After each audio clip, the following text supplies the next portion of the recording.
Legal advocate ચેનલમાં આપનું સ્વાગત છે। આજના વિડીયોમાં આપણે જોઈશું કે બાંધકામમાં વિલંબ થવાથી સેવામાં ખામી માટે જમીન માલિકોને દોષિત ગણાવી શકાય નહીં, પરંતુ ડેવલપર જવાબદાર છે। આ ચુકાદો શ્રી ગણેશ ચંદ્રશેખર અને અન્ય વિરુદ્ધ મેસર્સ યુનિશાયર હોમ્સ LLPના કેસમાં આપવામાં આવ્યો છે, જે આપણે જોઈએ।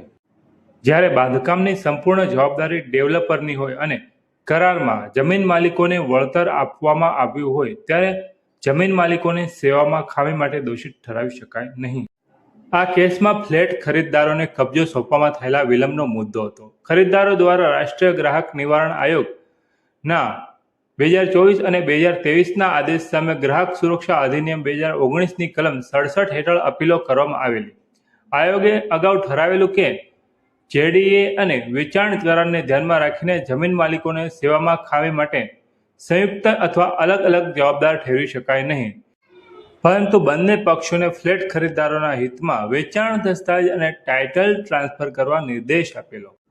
સુપ્રીમ કોર્ટ સમક્ષ અપીલકર્તાઓએ દલીલ કરી હતી કે જમીન માલિકોએ ડેવલપરની તરફેણમાં જનરલ પાવર ઓફ એટર્ની અમલમાં મૂકી હોવાથી તેમની વચ્ચે મુખ્ય એજન્ટ સંબંધ ઊભો થયેલો અને તેથી ડેવલપરના ખામીયુક્ત કૃત્યો માટે જમીન માલિકો પણ જવાબદાર ગણાય। બીજી તરફ જમીન માલિકોએ સ્પષ્ટ કર્યું કે જેડીએ મુજબ બાંધકામ, વેચાણ, કબજો સોંપવો અને વિકાસ સંબંધિત તમામ કામગીરી ડેવલપરની જવાબદારી છે, તેમજ ડેવલપરે બાંધકામ સંબંધિત કોઈ પણ ભૂલ અથવા જવાબદારી સામે તેમને વળતર આપ્યું હતું।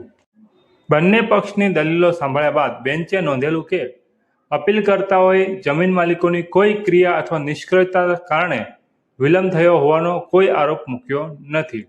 કોર્ટે સ્પષ્ટ કર્યું કે વિલંબ માટે વળતર ચૂકવવાની જવાબદારી માત્ર મુખ્ય એજન્ટ સંબંધના આધારે નક્કી કરી શકાય નહીં। વધુમાં જણાવ્યું કે જેડીએ અને સંબંધિત કરારો દર્શાવે છે કે જમીન માલિકોને બાંધકામ સાથે સીધી કોઈ જવાબદારી નથી, તેથી ડેવલપર દ્વારા થયેલી ભૂલ માટે જમીન માલિકોની સેવામાં ખામી માટે જવાબદાર ઠેરવી શકાય નહીં, ખાસ કરીને જ્યારે કરારમાં તેમને વળતર આપવામાં આવ્યું હોય। સુપ્રીમ કોર્ટે નોંધ્યું કે NCDRCએ વિલંબ માટે યોગ્ય રીતે ડેવલપરને જવાબદાર ગણાવ્યો હતો, કારણ કે બાંધકામ અને કબજો સોંપવામાં થયેલો વિલંબ તેની જવાબદારી હેઠળ હતો, એટલે કે ડેવલપરની જવાબદારી હેઠળ હતો। સાથે જ કોર્ટે કહ્યું કે ફ્લેટ ખરીદદારોના હિતો સુરક્ષિત રહ્યા છે, કારણ કે જમીન માલિકોને ડેવલપર બંનેને ટાઇટલ ટ્રાન્સફર અને વેચાણ દસ્તાવેજ કરવા માટે નિર્દેશ આપવામાં આવ્યો હતો।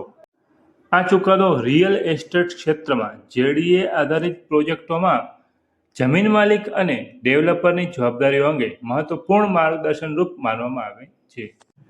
આપણે આવા જ કાયદાને લગતા વિડીયો તેમજ નવા આવતા જજમેન્ટ અને નવા આવતા કાયદાકીય પ્રશ્નોને લાવતા રહે છે। જેથી જો તમને વિડીયો પસંદ આવે તો વિડીયો લાઇક કરો અને લીગલ એડવોકેટ ચેનલ સબસ્ક્રાઇબ કરો, અને કોઈ પ્રશ્ન હોય તો કમેન્ટમાં જણાવી શકો છો।